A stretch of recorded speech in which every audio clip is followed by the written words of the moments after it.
రాష్ట్రంలోని మెడికల్ కళాశాలలను పీపీపీ విధానంలో ప్రభుత్వం అభివృద్ధి చేయాలని చూస్తుంటే జగన్ పారిశ్రామికవేత్తలను బెదిరించే ధోరణితో మాట్లాడటం సిగ్గుమాలిన చర్య అని టీడీపీ పొలిట్ బ్యూరో సభ్యుడు శ్రీనివాసరెడ్డి అన్నారు. మళ్లీ అధికారంలోకి వస్తే మెడికల్ కళాశాలలను దోచుకోవాలనే కుట్రతోనే జగన్ అలా మాట్లాడుతున్నారని విమర్శించారు.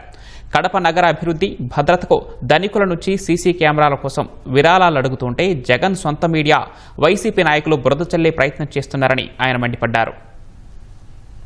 ఒట్టిమిట్ట రామాలయం కడప జిల్లాదే అని గర్వంగా భవిష్యత్తులో చెప్పుకుంటే మనకందరికీ కూడా గొప్ప అవకాశం అని చెప్పి మరి అదేవిధంగా ఇంకా మరింత లోతుగా శాస్త్రీయంగా ఆలోచించి రాజంపేటను కూడా నియోజకవర్గాన్ని కూడా కడపలో కలిపారు ఆయన.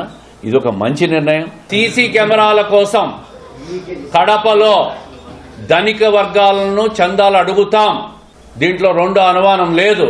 ఇది కడప నగర భద్రత కోసం ఎన్నికల్లో హామీ ఇచ్చిన 2017-18లో నా సొంత నిధులు 50 లక్షల రూపాయలు ఖర్చు పెట్టి సీసీ కెమెరాలకు ఇచ్చినా. నేను 5-10 మంది దుష్ప్రచారం చేసుకొని పని కట్టుకునే వాళ్ళు ఉంటే వాళ్ళకు సమాధానం చెప్పాల్సిన అవసరము భయపడాల్సిన అవసరం నాకు లేదు.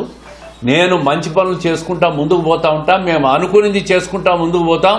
కడప జిల్లా అభివృద్ధి, కడప నగర అభివృద్ధికి మేము కట్టుబడి ఉన్నాం. కడప భద్రతకు కడప ఎమ్మెల్యే కట్టుబడి ఉంది కాబట్టి ఆమె కూడా సీసీ కెమెరాలు ఏర్పాటు చేస్తామని చెప్పి గట్టిగా మాట్లాడింది.